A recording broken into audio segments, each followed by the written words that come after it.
The arraignment's at 9. I really appreciate you jumping too. Judge Mack is sitting even-handed, a little firm with young lawyer. Not now, Elaine. Allie will handle the arraignment. With any luck, we can dispose of it quick. Is that the argument you want me to make? You're the litigator, I'm just spitballing.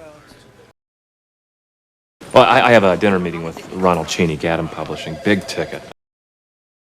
I'm not good at landing accounts. That's what you said with the airline client. I popped a cork, remember? Happy Boyle is sitting in your arraignment. What? If you're called, just plead not guilty, file Billy's appearance, and ask for a conference. I also ran probation on the prostitute. Here's a copy of her sheet. Judge, waive reading. Could we sidebar for a second? Speed it up. Judge Boyle doesn't have it in for consensual sex offenders. You're friends with this judge? It escapes me as to how soliciting hookers fits into your scheme, but instead of belaboring it, I'd like to focus on the positive. The fact that when a person reveals a flaw, he often does so by digging deeper into himself. What happened to you can only build character. John, you are a stronger man today than you were yesterday. I can even feel it just standing here next to you. I just feel the strength. Well done. You don't mean to endorse that from a moral standpoint, do you? I have to go to the little girl's room. Excuse me. Yeah, I need to make a visit myself. Are you sure they were kissing? Am I sure? Hello, she was licking his tonsils. Just last night, I asked Elaine, you... you asked me if I was ovulating. I'm just trying to familiarize myself with the strategies of the firm, that's all.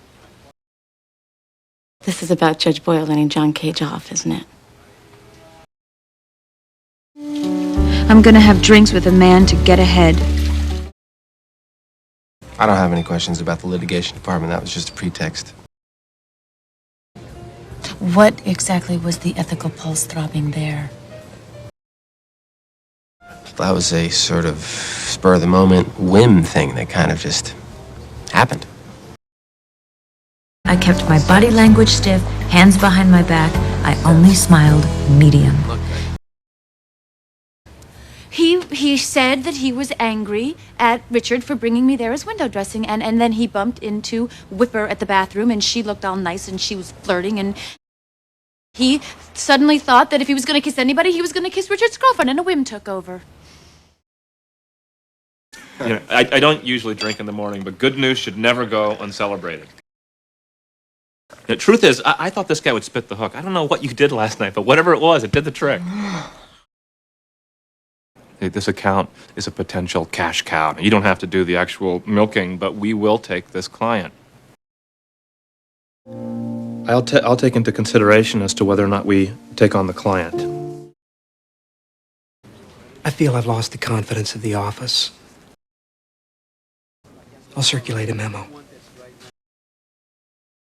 Do you have another name? Whipper just seems to be a little informal for me. You know, somebody who wears this thing is supposed to avoid the appearance of impropriety.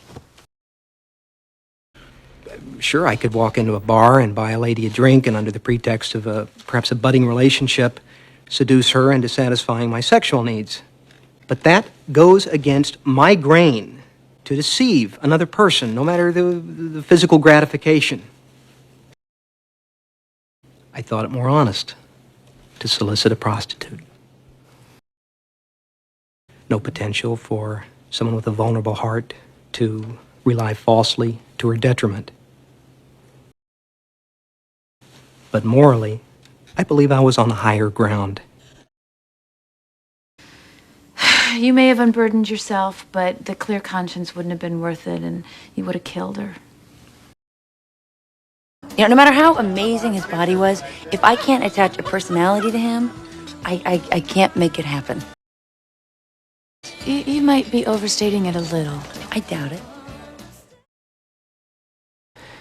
Yeah, I never trust applause. You know, it can be disingenuous since I am a founding partner.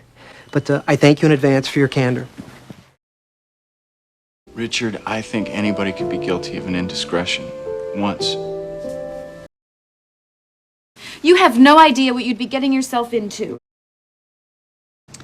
Probably, you know, being around Elaine so much, and part of her's rubbed off on me, and now I have this desire to butt into everybody else's business.